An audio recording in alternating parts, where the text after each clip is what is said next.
Assalamu alaikum. I'm going to ask everybody just to move up to this first row here. And please turn your cell phones off or silence them, please.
Dear believers, I greet you. Assalamu alaikum.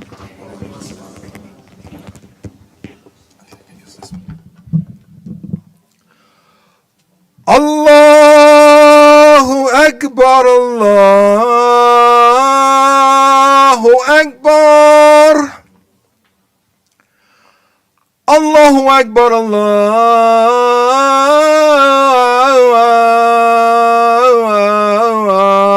Akbar. Ashhadu an la ilaha illallah. أشهد أن لا إله إلا الله. أشهد أن محمدا رسول الله. أشهد أن محمدا رسول الله. حي على الصلاة. حي على الصلاة.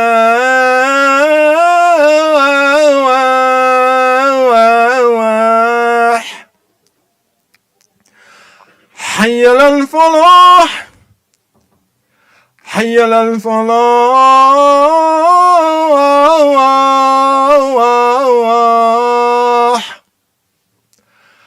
الصلاة خير من النوم. الله أكبر، الله أكبر، الله أكبر، الله أكبر. أشهد أن لا إله إلا الله. أشهد أن لا إله إلا الله. أشهد أن محمد رسول الله. أشهد أن محمد رسول الله. حي على الصلاة. حي على الصلاة. حي على الفلاح. حي على الفلاح. الله أكبر، الله أكبر. لا إله إلا الله.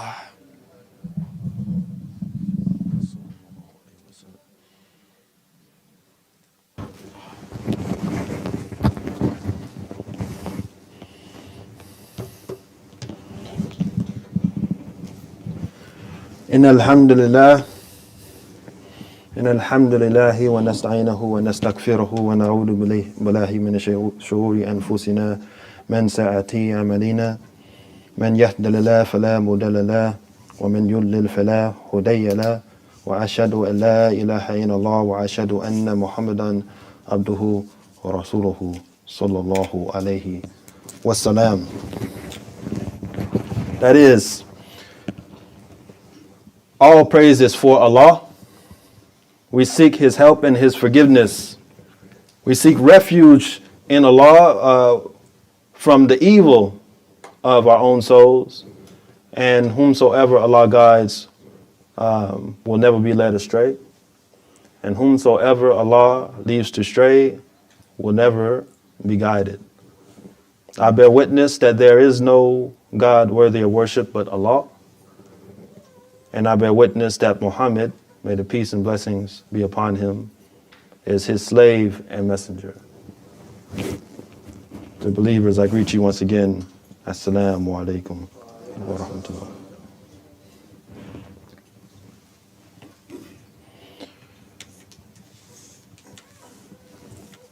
We thank Allah subhanahu wa ta'ala for allowing us to make another Friday Jumu'ah prayer.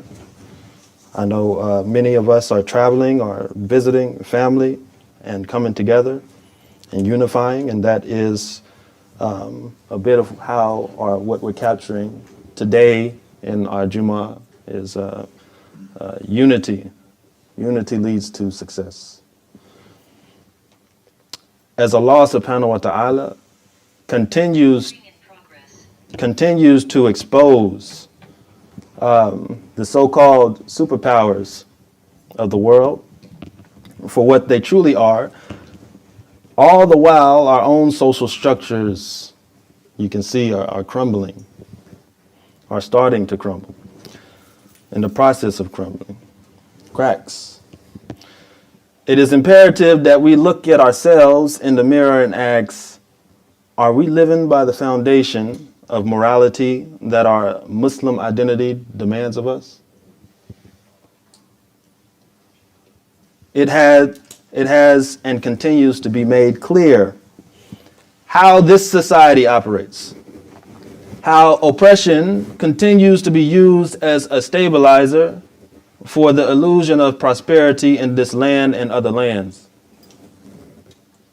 Many are so disconnected from the broader society that they only see what is in front of them, their own bubble. Everybody's in their own silo. We live in a society that breeds this. We're only aware of what we want to see in the news. We're only aware of what we want to see on our social medias. They call it the algorithm, right? It only shows you what you want to see, what's going to keep you there, what's going to keep you engaged. While others have a completely different algorithm, only shows them what they want to see, what's going to keep them engaged. It keeps you in this bubble that keeps you from understanding or knowing how others are feeling, how others are perceiving this life that we live. And it's all at the expense of the larger issue at hand. Can we not see how the walls around us are clearly on the verge of collapsing? How society is on the verge of war against one another? You know, Yathrib was on the verge of civil war before the arrival of our beloved Rasulullah sallallahu alaihi wasallam. The Arabs in the area were always constantly fighting, bickering, bloodshed, since liken it to the gang wars we've seen nowadays and back in the days, where people just kill just for nothing, for the littlest things. You get on my nerves, you anger me, that's your life. This is how Yathrib was. Like, this is how the society was in that time. And they were looking for somebody to come in and to establish some sense of morality, some sense of foundation that people can depend upon so that society can not be so chaotic. Our Prophet, peace and blessings be upon him, came to Yathrib and established it and made it Medina al-Munawwara, the city of enlightenment. Changed it from Yathrib to Medina, right? He established, what did he first establish when he went? Masjids, right? Somewhere to pray, somewhere to make salat, right? Somewhere to convene for the Muslims. He established reparations, like a source of reparations in making sure that they were getting what was owed to them, what was taken from them by the Quraysh when they would send caravans and things through the lands. He established a marketplace, right? A place for business, economics. Didn't allow monopolies. Believed in competitive competition, right? A just competition. That no monopolies taking full benefit. He also established a moral foundation, the Medina Accords, a sense of law, governance, right? Nobody is allowed to commit treason. We are to defend one another in case of attack. We are to have freedom of religion. You have your religion in your area. We have ours in our area.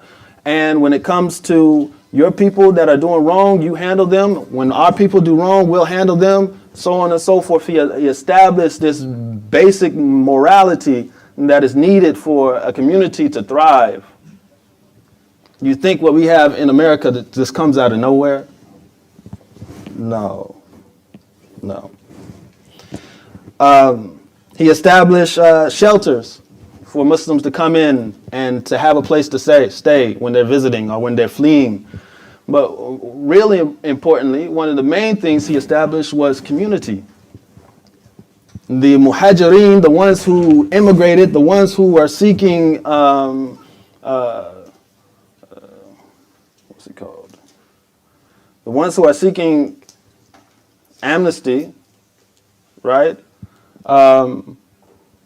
they're migrating to Medina, and they have the Ansars, the helpers, the ones who are taking in the migrants. The Prophet, peace and blessings be upon him, he attached, or he paired people together. He paired families together. The Muhajirin were taken care of by the Ansar in their weakest moments. Right? Establishing bonds, strong bonds. Strong bonds. So much so that the Muhajirin went to the Prophet to complain that Rasulullah, they give us this food, they give us the food, and they don't have food. They give us money, and they don't have money, right? They give us what they don't even have to give for themselves. And they were worried that they're going to be taking all of our ajr. They're going to be taking, Allah subhanahu wa ta'ala is going to give them all of our ajr. And the Prophet eased their minds and told them, no, just continue to praise them and to respect them and be grateful for what they have done for you, and you'll have your ajr as well, subhanAllah. But this is the case. This is how merciful they were to those who were in need, who were kicked out of their places of residence, their homes. This is the morality of the Muslim that's established by our Prophet, peace and blessings be upon him. So how do we establish the teachings of our Prophet, sallallahu alaihi wasallam? In this environment that is made to keep us so separate, individualism is the plague of our society. Shaitan is his signature tactic to separate, to isolate, separate the races, separate the classes, separate the nations, the masajids, so on and so on. This isolation, your bubble. You think that it's a coincidence that Muslim nations are disunited? After the Umayyads, after the death of the Rasulullah sallallahu alaihi wasallam, spread Islam throughout the lands, and then came Andalusia, the first industrial revolution, where the Muslims established sciences and libraries and literacy rampant throughout the West, created foundations for universities and schooling, these things that weren't a part of societal norms that we have in our countries today. Every single thing that's good from our society has connections to Islam, believe it or not. It doesn't just come up from nowhere. But then you have the Ottomans, right? And how they collectively gathered together, taking over much of what's now the Middle East and a lot more. They were connected. Their reign ended in like the 1920s or so. Do you think that they would allow that to happen again? For Muslims to be united? That it's a coincidence that these nations are so at odds with one another? No, it is no coincidence. It is a concerted, systemic effort by the powers that be to keep the Muslims at bay, to keep the Muslims from coming together and establishing some type of unity, because there's fear in that for the select few that have all of the sustenance, all of the power of this world. And they know the power of unity.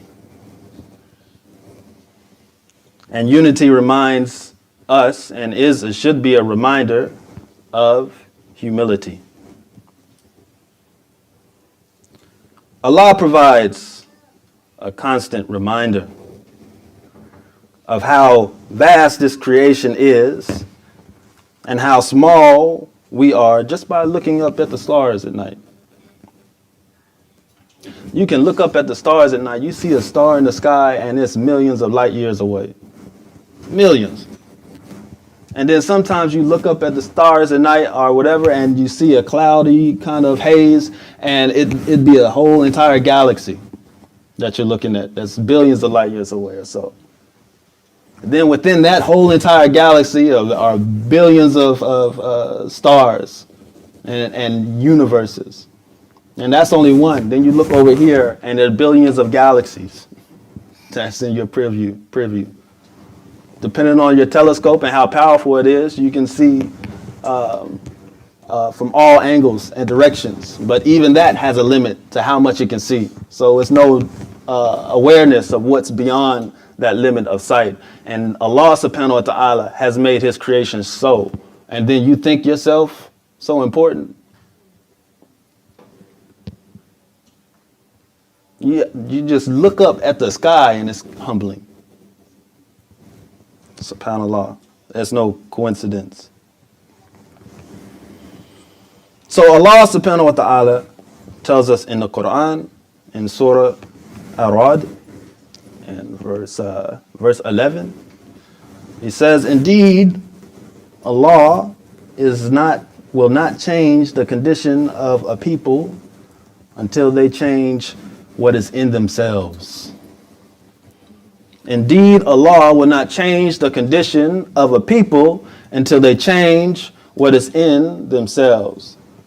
Please move up, create room for your brothers and your sisters.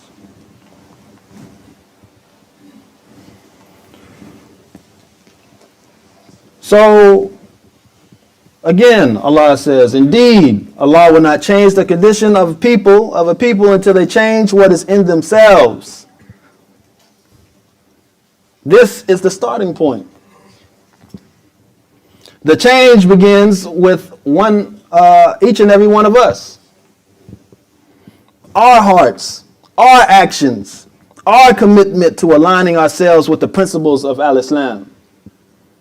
Unity doesn't begin at the levels of nations. It begins with the self. Then our families. Then our communities. And so on. And it grows outward from there. Our Prophet, peace and blessings be upon him, he was known as the most trustworthy. As first, he was trustworthy. First, he was a good human being. It's sometimes we make the mistake of labeling Khadija, radiyallahu anha, our mother, as having a successful business, or was a successful businesswoman. That's not completely true. She inherited her business from her later husband, who passed. And most people who had a caravan business would go on that business trip themselves, that caravan trip themselves. Khadija, as a woman and living in modern day Saudi Arabia, but Mecca at the time, with Bedouin tribes all throughout the deserts spread about, with lawlessness all throughout spread about.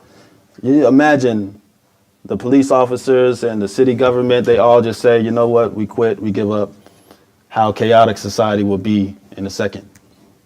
And you think twice before letting your loved ones walk outside just freely and willy-nilly. Well, this is the case. It's not realistic that she goes on these caravan travels. And so she entrusts and she pays somebody to go on those travels for her. And they sell her goods, they come back with and they get a percentage of what they sell. But it was often the case that these men would sell the goods, take percentage for themselves, take some of those funds for themselves, then go back and give Khadija what they had already taken from, and then demand also the percentage that she promised them, right, that she would give them.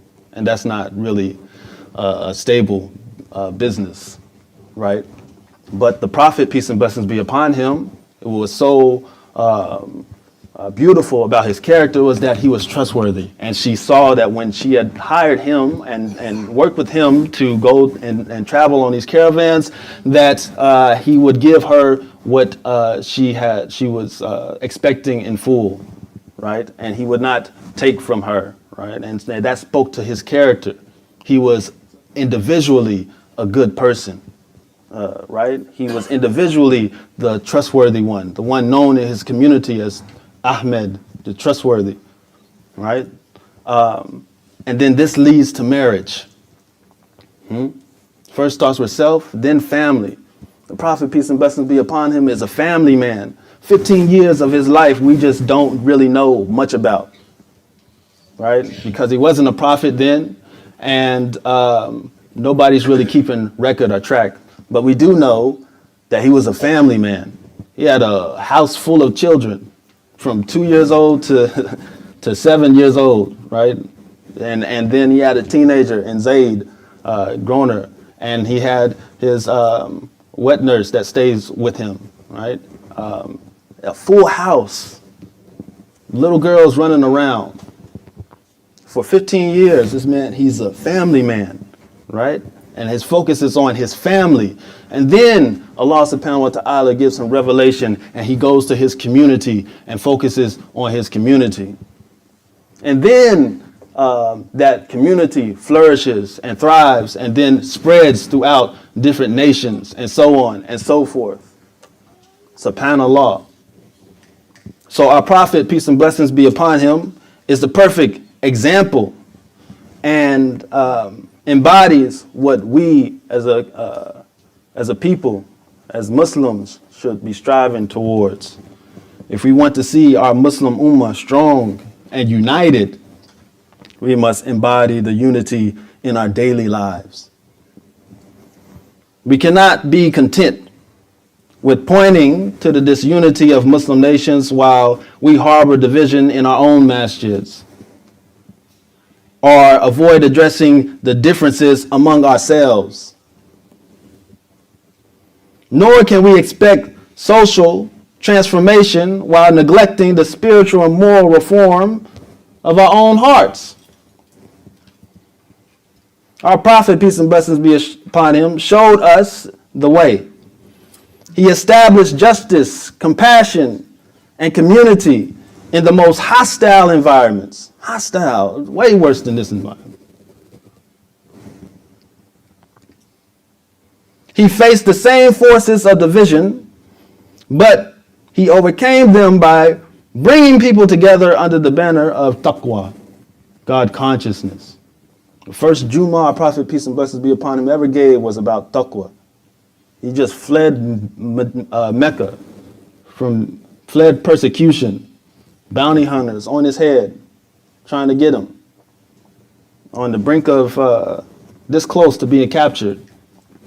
And the first thing he comes out of his mouth and the first thing he talks about is taqwa, it's God consciousness, because it starts with there. It starts with being conscious of Allah subhanahu wa ta'ala, and then that drives you to this, then that drives you to that, and that drives you to this and that and that, and it should increase you in character. It should grow you in the best or towards the best of yourself. This is our responsibility. Our change our charge as Muslims. Shaitan's tactics are to divide us, but Allah subhanahu wa ta'ala commands us to stand together, to strive for unity and goodness. This is Jumu'ah. The question we must ask ourselves is this: will we remain victims of the division imposed upon us? Or will we rise above it and fulfill the mission Allah has given to us? ربنا آتنا في الدنيا حسنة وفي الآخرة حسنة وقنا عذاب النار.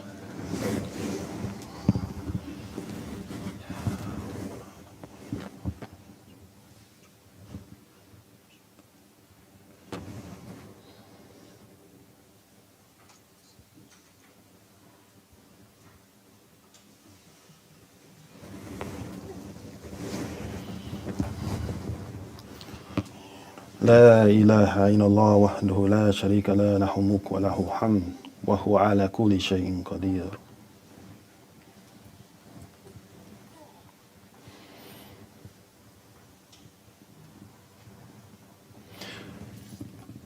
It was related that our Prophet, peace and blessings be upon him, had this event happen within his time. It's related by Ali, radiallahu anhu, or the isnads go back to Ali. And the Prophet, peace and blessings be upon him, orders a commander. He orders a commander and to lead some Muslims on a mission or whatever have you. And he tells the Muslims, obey this commander. Right? Listen and obey to the command of who I put in charge. And they go on the expedition. And the people, some that are under the command of the leader, they start to annoy the commander. They start to really anger the leader to the point where he gathers them up and he tells them to go get me some firewood. They go and they bring him the firewood. He tells them, light the firewood on fire. They go and they light on fire, and they're all standing around the firewood. And then he tells them, or he says to them, and reminds them, did not the Messenger of Allah subhanahu wa ta'ala, sallallahu alayhi wa sallam, tell you all to obey and listen to me? And they said, yes. Right? Nam. Yes, he did. And he says, well, then walk into the fire.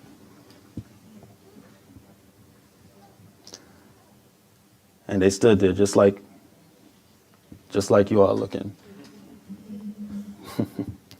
And they said to themselves, we fled from the fire.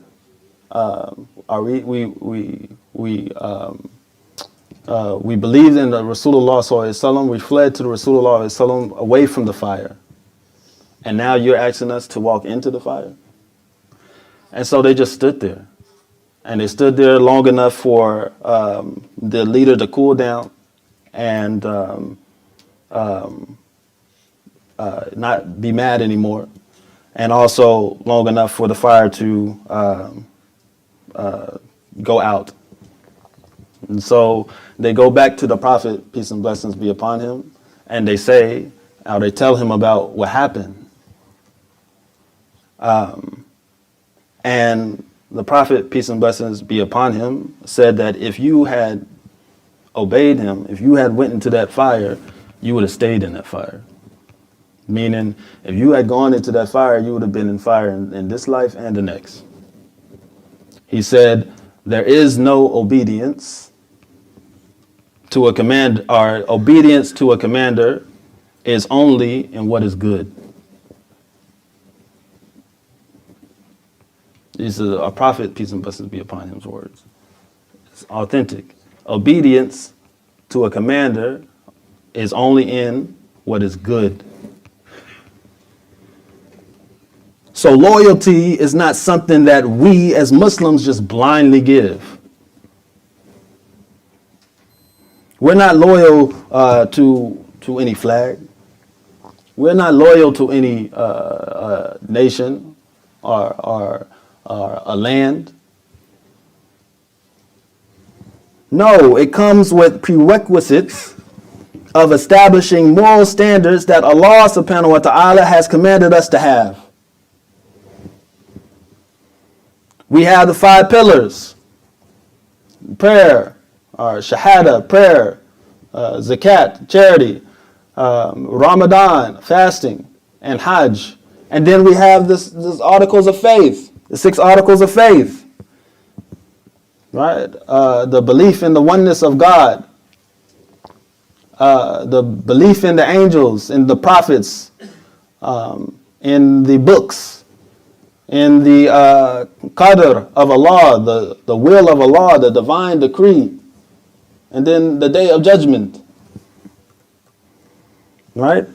If someone is fueling crimes against humanity, that's no moral standard to align with. No, we as Muslims should not align with those who are persecuting Muslims. What sense does that make? It doesn't matter what crumbs they give you. No, we have a greater purpose. And that doesn't mean that we revolt. That doesn't mean that we riot or cause chaos. No. We have not exhausted the abilities and the avenues that we have at our disposal to implement change here in the States. We have not exhausted that yet. We've only neglected them and are seeing now the results of that neglection. So no, as Muslims, we should not be satisfied until we are the main protectors of our own interests. Until we are on the school boards, until we are in the council seats, until we are in the government structures that create the laws and the standards of morality for society. And yes, we have people doing that on certain levels, but we need a unified effort. And we won't be successful until we're unified in doing so.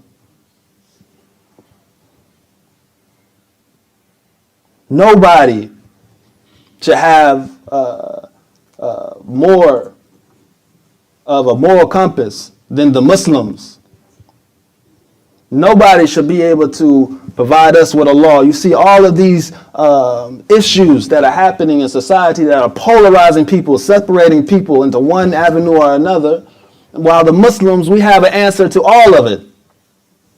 We have the balanced path. We have the balanced way. They say follow the ration to the rational conclusion. We have the ration. It's with us. We have the Quran. We have our Prophet, peace and blessings be upon him, who established society in day-to-day life, taught us how. Why are we not using it? Why are we allowing others to do for us when Allah subhanahu wa ta'ala tells us not to take those for your protectors? Right? The Christians and the Jews, don't take them as your protectors of your religion. They have their own interests and we need to have ours. But the difference is our interests should be the best of interests. Our interests as Muslims should encompass all of the interests in society, no matter Christian, Jew. Throughout history, we see this with Muslim rule. Most of those who conquered lands as Muslims were still a minority. And just naturally, because Muslims are in the highest level of power and governing society, just naturally, people tend to sway towards al-Islam and convert. This religion was not enforced by the sword. It's influence. It's dawah. It's actually practicing what you preach, living as a Muslim, seeing truth and not it being embedded or hidden behind a wall of disingenuity. So we will never be successful without one another. So let us take this lesson and ask ourselves, are we living with discernment? Are we building communities where obedience and leadership are rooted in the mutual accountability and the teachings of unity that al-Islam demands of us?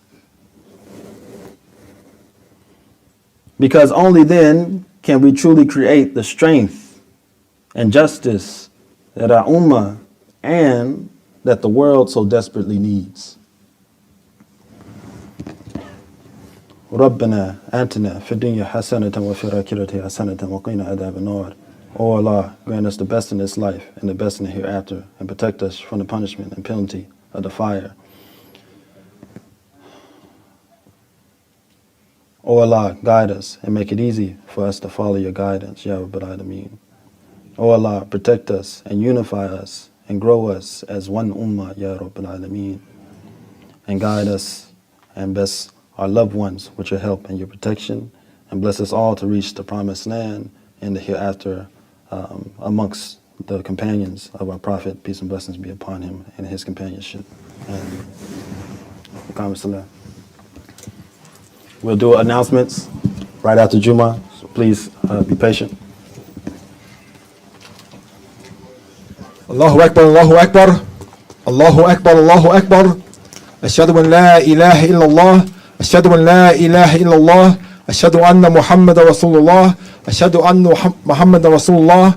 Hayla salah, hayla salah, hayla al-falah, hayla al-falah. Qad qamati salah, qad qamati salah. Allahu Akbar, Allahu Akbar. La ilaha illallah.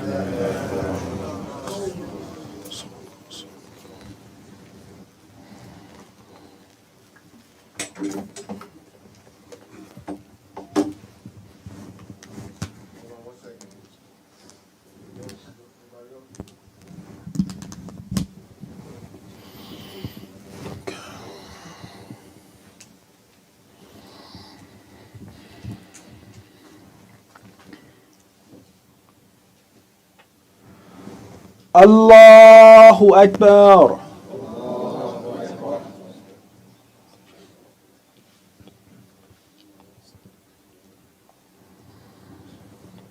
Alhamdulillahi Rabbil Alameen. Ar-Rahmani Ar-Rahim. Maliki Yawmiddin. Iyyaka na'budu wa iyyaka nasta'in. اهدنا الصراط المستقيم صراط الذين أنعمت عليهم غير المغضوب عليهم ولا الضالين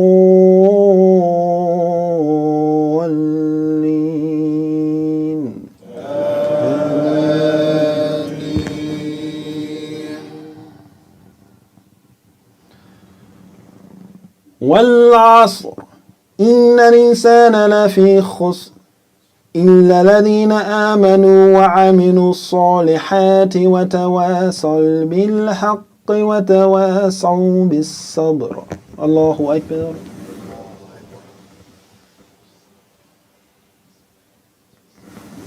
سمع الله لمن حمده. الله أكبر.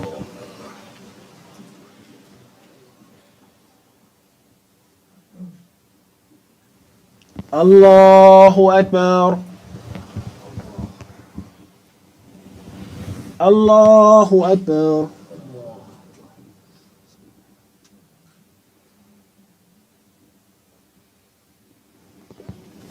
الله أكبر.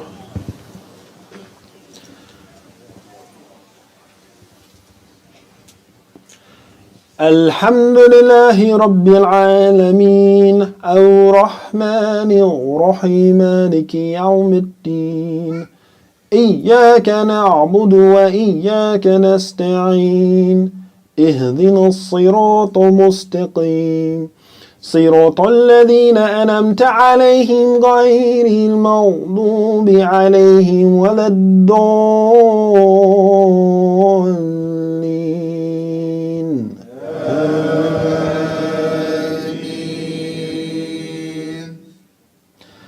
أرأيت الذي يكذب بالدين فذلك الذي يدع اليتيم ولا يحض على طعام المسكين فويل للمصلين الذين هم عن صلاتهم ساهون الذين هم يراءون ويمنعون الماعون. الله أكبر.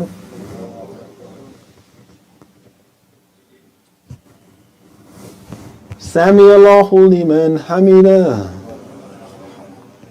الله أكبر.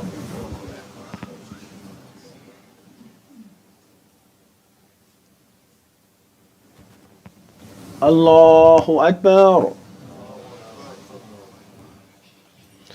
Allahu Akbar.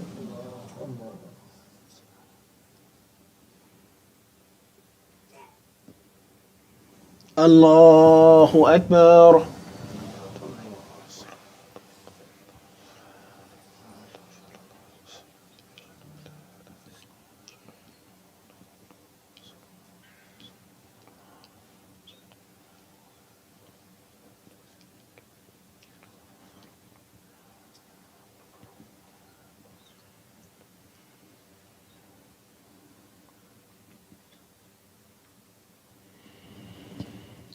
Assalamu alaikum wa rahmatullah.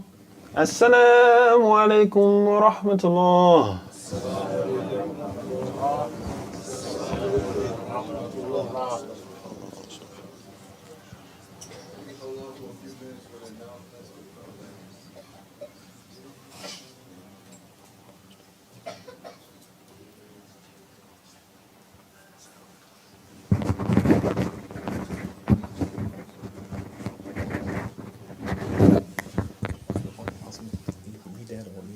You can. Assalamu alaikum. I just want to let everybody know that Real Merch, which is we sell the chicken sausages. We have an institutional chicken sausage on sale. It was 65 a box. Now it's 50 until December 20th. Inshallah, see myself or see Brother Wahab or Brother Maurice. Assalamu alaikum. Assalamu alaikum to all those who are visiting from out of town or visiting in town, and it's your first time here. SubhanAllah, we have Sister Anisa Rashid Khazmi. I think she's here. She made our welcome banner outside that we use to kind of get everybody's information so that we can better assist. Everybody's coming to the masjid, so if you can, scan the QR code out front. Announcements.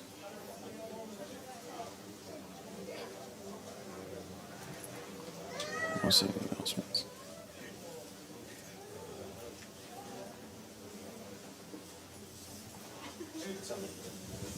Are there announcements? I didn't get any. Yeah.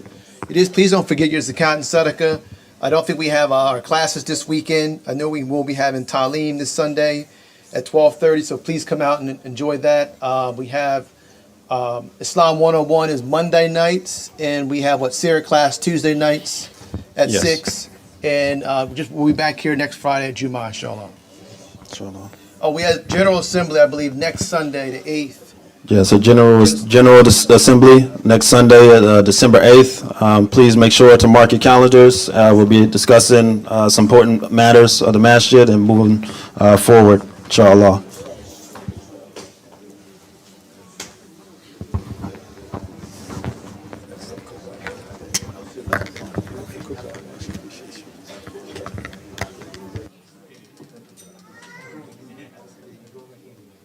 I couldn't find the remote. Somebody might have used it. Okay. Excellent, man. Allah bless you. It should be in the